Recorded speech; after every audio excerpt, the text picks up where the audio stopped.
سورہ اخلاص کی بات ہوئی تھی، چلو اس کے بارے میں نا عبد الرحمن میں مشورہ دوں گا آپ کو کہ امام ابن تیمیہ رحمۃ اللہ علیہ نے جو پوری ایک کتاب لکھی ہے اس کی تفسیر میں ضخیم ہے، وہ ترجمہ بھی ہو گیا، اس کو پڑھنا چاہیے، پھر انشاءاللہ مسئلہ حل ہو جائے، رہ گئی کوئی بات تو کر لیں گے۔ تفسیر سورہ اخلاص اسی پر انہوں نے لکھی ہے کہ اس میں جو احد ہے، صمد ہے، کفو ہے، کچھ الفاظ آئے ہیں ان سے سارا اللہ تعالیٰ نے ایسا بیان کر دیا، کوئی کسر نہیں رہی۔ اسی لیے اخلاص کہلاتی ہے نا کہ شرک کا کھوٹ ختم کر کے خالص توحید اللہ نے صورت میں بیان کر دی۔ اور جو اللہ کے رسول علیہ الصلوۃ والسلام نے فرمایا کہ جس نے سورہ اخلاص پڑھی اس نے گویا قرآن کا تیسرا حصہ پڑھا۔ اب وہ ہمارا حساب کتاب ہے نا کہ 3 سے ضرب دے لو، اس لیے 3 بار پڑھ لو، پورے قرآن کا ثواب ہو گیا، اور مردوں کو بخش دو، یہ بات نہیں تھی۔ گویا فرمایا اس لیے کہ قرآن پاک کے بنیادی مضمون 3 ہی، سب اسی کی تفصیل ہے، یا اللہ، یا پھر وحی اور رسالت جو ہے، اور تیسرا آخرت ہے، انہی پر یہ سارا قرآن اور دین جو ہے نا مشتمل۔ تو توحید کے جو بنیادی نقطے ہیں نا وہ سارے صورت میں آ گئے۔ اس لیے جیسے آپ ایک بچے کو خلاصہ دے دیں کسی مضمون کا تو کہیں بیٹا اگر یہ کتاب پڑھ لی تو نے تو اس کا مطلب ہے کہ ساری ریاضی تو نے پڑھ لی۔ اب وہ حساب کتاب ثواب کے نہیں ہوتے، مطلب سارا مضمون جو نا علم اس میں آ گیا۔ یہ بھی جواب اہل الایمان ابن تیمیہ رحمۃ اللہ نے ایک الگ رسالہ لکھا تھا، جب لوگوں نے اس حدیث کا پوچھا نا بڑی تشریح کی، ساتھ آیت الکرسی کی بھی اس میں آ گئی، علم کے دریا بہائے کہ توحید کا بیان جو ان میں ہوا کسی اور مقام پر نہیں ہوا۔ اللہ اکبر۔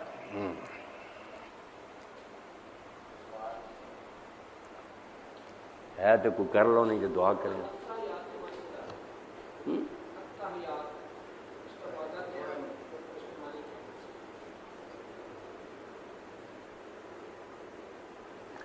اشرف صاحب پوچھ رہے ہیں کہ التحیات کا مادہ کیا ہے؟ تحیت جو ہے نا اس کی جمع تحیات، تو ہے تو جو حی کہتے ہیں نا، الحی القیوم زندہ، یہ حیات، زندگی کو حیات کہتے ہیں نا، خالق الموت والحیات، ہے 2 یا یہی مادہ ہے، اس سے پھر یہ لفظ بنا تحیت کہ کسی کو یہ دعا دینی، حیا کر اللہ تعالیٰ تجھ کو زندہ رکھے، سلامت رکھے۔ تو یہ سلامتی کی دعا جو نا انسانوں کے لیے تو یہ ہے، ورنہ پھر یہ سمجھو سلامی ہے اللہ تعالیٰ کی بارگاہ میں، التحیات للہ، کہ ہم سلامیاں پیش کرتے ہیں اس کی بارگاہ میں، اس کی سلطنت دائم و قائم ہے۔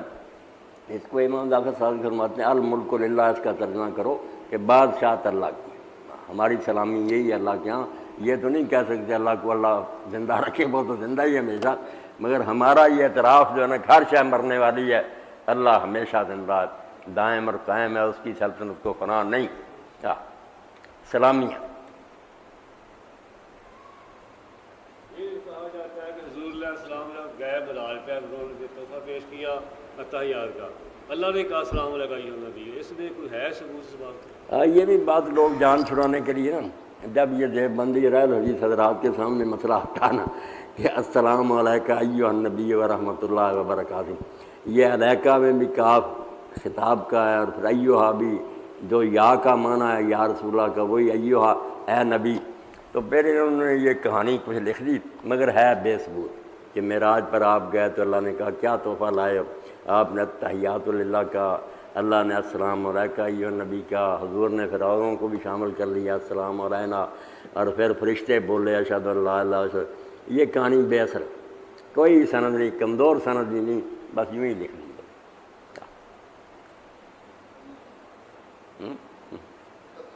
نہیں کوئی ثبوت۔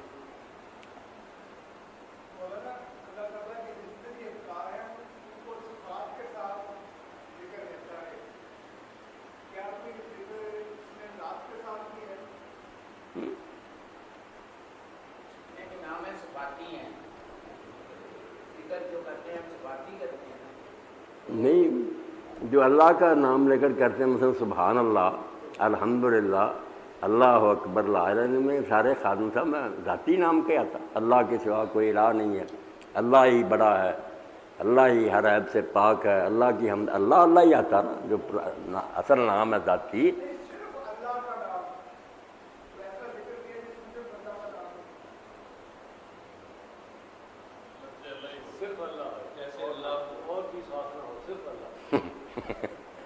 ایسا ذکر تو جو ہے نا اس کے بدعت ہونے پر امام نے کتاب لکھی ابن تیمیہ نے کہ یہ جو بدعت ہے نا اللہ اللہ اللہ یہ بدعت ذکر ہے، اس کا کوئی نہیں دین میں ثبوت، ہاں دل پر چوٹے لگے۔ بعض لوگوں نے ایک حدیث سے نکالا خادم صاحب، ایک حدیث آتی ہے نا کہ اس وقت تک قیامت نہیں آئے گی جب تک زمین پر اللہ اللہ کہنے والے، اس سے ان صوفی قسم کے لوگوں نے جو بزرگ سے نکال لیا، مگر جب وہ بھی پوری حدیث دوسری جگہ دیکھی تو پتہ چلا لا الہ الا اللہ، آپ نے فرمایا جب تک لا الہ الا اللہ کہنے والے ہیں نا کوئی ایک آدمی قیامت نہیں آئے گی۔ اللہ اللہ کوئی شاید آپ کہتے جائیں پانی پانی پانی پانی، پانی کے ساتھ کو بولو نا پینا ہے یا ٹھنڈا ہے یا کچھ، لفظ بڑھاؤ گے تو معنی بنے گا۔ قرآن قرآن قرآن کیا معنی ہے؟ تو اللہ اللہ کوئی ذکر نہیں۔ باقی اگر کرنا ہے تو یہ کیا کرو اللہ اللہ ربی لا اشرک بہ شیئا، یہ 7 مرتبہ صبح اور 7 مرتبہ شام حضور نے فرمایا، سارے مسئلوں کا حل ہے۔ اللہ اللہ ربی لا اشرک بہ شیئا، اشرک بہ شیئا، میں اس کے ساتھ کسی کو شریک نہیں کرتا۔ اللہ اللہ ربی لا اشرک بہ شیئا، 7 مرتبہ لکھ لو، بہت پیارا ذکر ہے۔ ہاں لا اشرک بہ شیئا،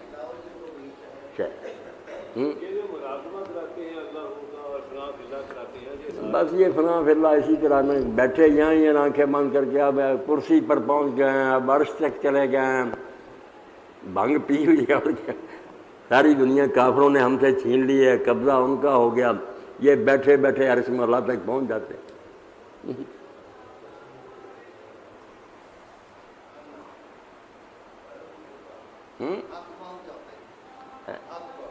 حق بات،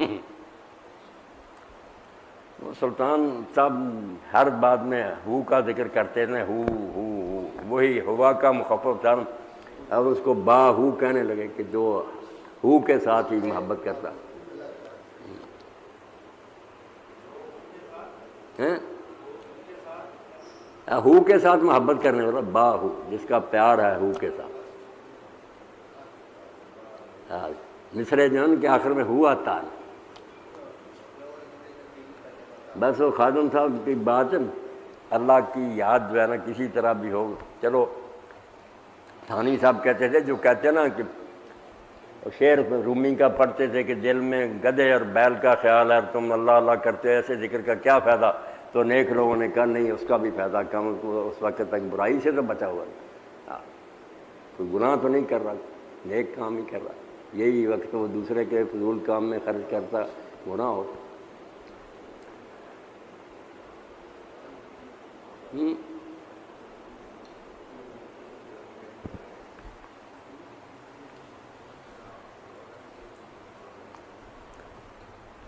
ایک شخص کا لکھا رومی رحمۃ اللہ علیہ نے کہ اس نے کسی نیک آدمی سے یہ کہا کہ مجھے کوئی جواب نہیں آیا، اللہ تعالیٰ کو اتنا یاد کرتا رہتا، اس کی طرف سے تو کبھی جواب نہیں آیا۔ تو وقت کے عارف اور نیک آدمی سے جب اس نے کہا بیوقوف، اللہ یہ کہتا اللہ اللہ گفتلت لبیک مال، تیرا اللہ اللہ کہنا میرا لبیک ہے، میں حاضر ہوں کہتا ہوں، ورنہ تیری زبان بند کر دیتا، یہ جو نکلوا رہا ہوں تیرے منہ سے تجھے پتہ نہیں میں ہی جواب، اور تجھے کیا آئے گا، کھاتا آئے گا کوئی؟ اللہ اللہ گفتلت لبیک مال، تیرا اللہ اللہ کہنا ہی میرا جواب ہے، میں راضی ہوتا ہوں تیرے منہ سے یہ کلمے نکلواتا ہوں۔ یہ ہما سوز و گداز طے کے بعد، تیرا یہ رونا سوز و گداز پیدا ہونا یہی میرے قاصد ہے، یہ میری طرف سے محبت کی نشانیاں، ورنہ ظالم لوگ پھر رہے ہیں، پتھر دل ہو گئے ان کے، کوئی ان میں یہ چیزیں نہیں ظاہر ہو۔ پہچاننے کی بات ہے، بس آدمی پہچان لے کہ جب وہ اللہ کو یاد کرتا، بس یہی بڑی بات ہے۔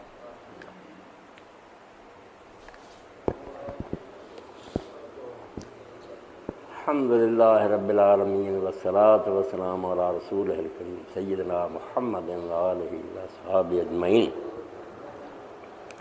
اللہم وفقنا لما تحب وترضى واجعل آخرتنا خیرا من الأولى۔